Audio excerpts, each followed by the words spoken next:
America spent centuries getting rid of beavers, but what nobody expected was what the water did once they were gone.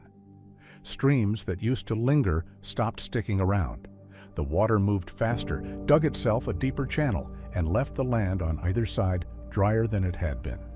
A river that once spilled out and soaked in started behaving like a drainpipe. Now restoration crews are trying to bring back the missing behavior, not just the missing. There was an old adage that, I don't know where it came from, but beaver are bad. Beaver were controlling all of our floods. They would slow the water down, and so it would trickle all year. So all the wildlife had beaver dams to drink out of year-round instead of no water in the summertime and big amounts of it in the spring. The goal is simple to say and hard to do. Get the water to slow down, spread out, and stay a while. Start with the dam itself, because that is where the whole thing begins. Up close, a beaver dam looks like a careless heap of sticks and mud. To the stream, though, it rewrites the rules. Water that used to tear through one narrow channel now backs up behind it. The pond deepens. The edges creep sideways into old forgotten side channels. Some of the water sinks into the soil. Some just sits there long enough for plants to take hold. That is the repair in plain terms.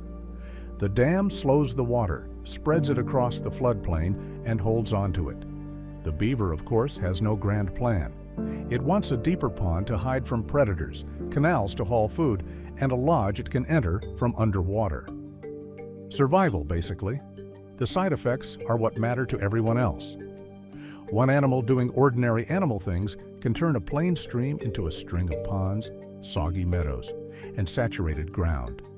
A messy landscape like that holds far more water than a clean, fast channel ever will.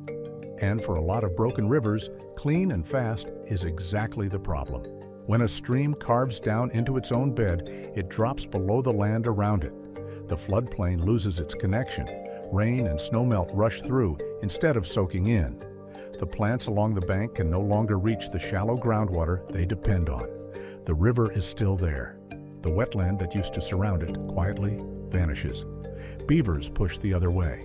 Their dams lift the water table nearby, drag the current to a crawl, and trap sediment. Give it time, and that work can stitch a stream back to its floodplain. This is why scientists call them ecosystem engineers, not because they engineered anything on purpose, but because their everyday habits physically rebuild the places they live in.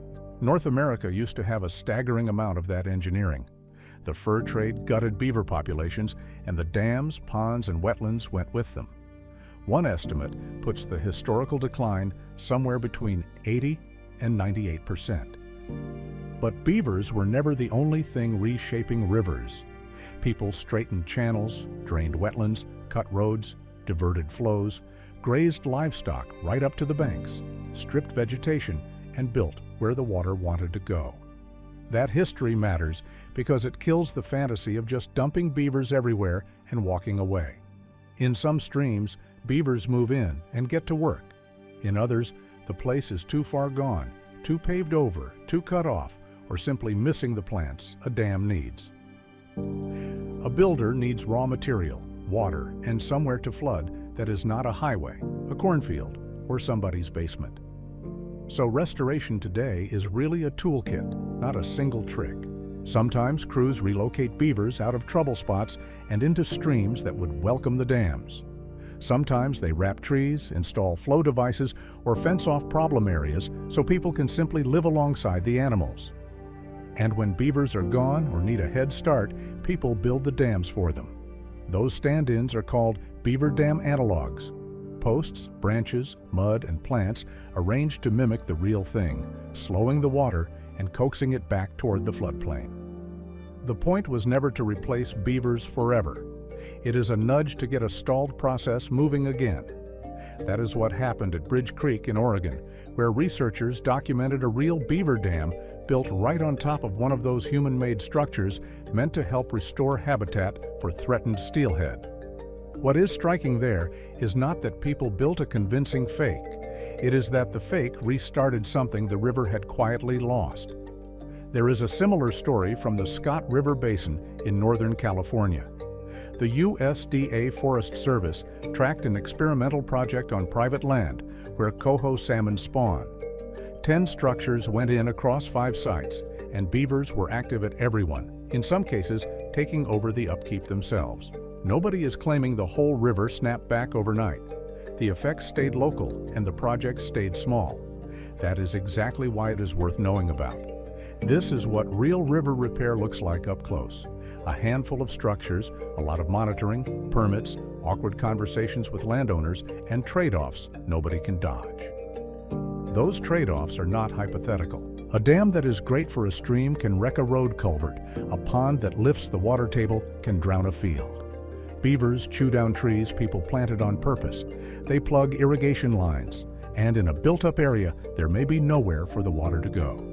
So the real question was never whether beavers can build dams.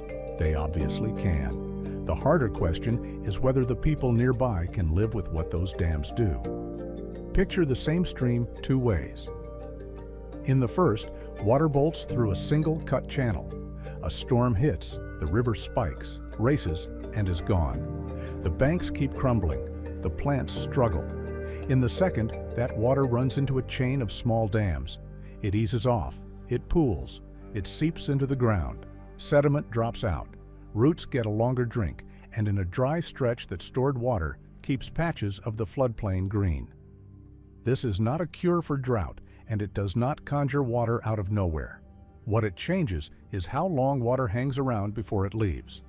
That is why beaver wetlands keep coming up in conversations about drought, wildfire refuges, fish habitat, and water quality. It always traces back to the same plain behavior. Slow the water down, spread it out, keep it around. The U.S. Fish and Wildlife Service describes the same picture in salmon country. Slower water, wider channels, pools, wetlands, a higher water table, and cool refuge on a brutal day. The same agency is blunt about the downside too. Beavers wreck private property, chew the wrong trees, and threaten roads and farm fields. That is the honest shape of it. Beavers, plus people who actually understand what their river is trying to become. The tempting version of this story is the clean one. Humans broke the river, beavers fixed it. People made a lot of rivers faster, narrower, and drier at the edges. Beavers in the right spot can drag some of them back towards slow, wide, and wet. Because a beaver does not just dig a pond, it changes the timing of the entire place. Water lingers, sediment settles. Plants survive long enough to shade the water and grip the bank. A channel that was acting like a drain starts acting like a sponge, which is why the future of river repair in some places might look less like a slab of concrete and more like a pile of sticks, but only where the place can take it. Some streams need their plants back first. Some need cattle kept off the banks until the willows recover. Some need the fake dams before the real builders will show up. And some spots are just wrong for it, and no amount of hope changes that. That is not a hole in the story. It is the reason to trust it. Beavers are not a drought switch or a substitute for serious restoration work. They are something more specific than that, a living process most rivers used to have, and a few damaged ones badly need back. The odd lesson buried in all of this is that a river does not always heal by getting cleaner or straighter or more controlled. Sometimes it starts healing when it gets complicated again, when the water slows, when it wanders sideways, when plants crowd the edge, when the channel quits acting like a pipe and remembers it is part of a floodplain. And in the right valley, the animal that can kick that off is still out there in the dark, hauling sticks through the water, stacking one scrappy little wall that decides how much the whole place can hold.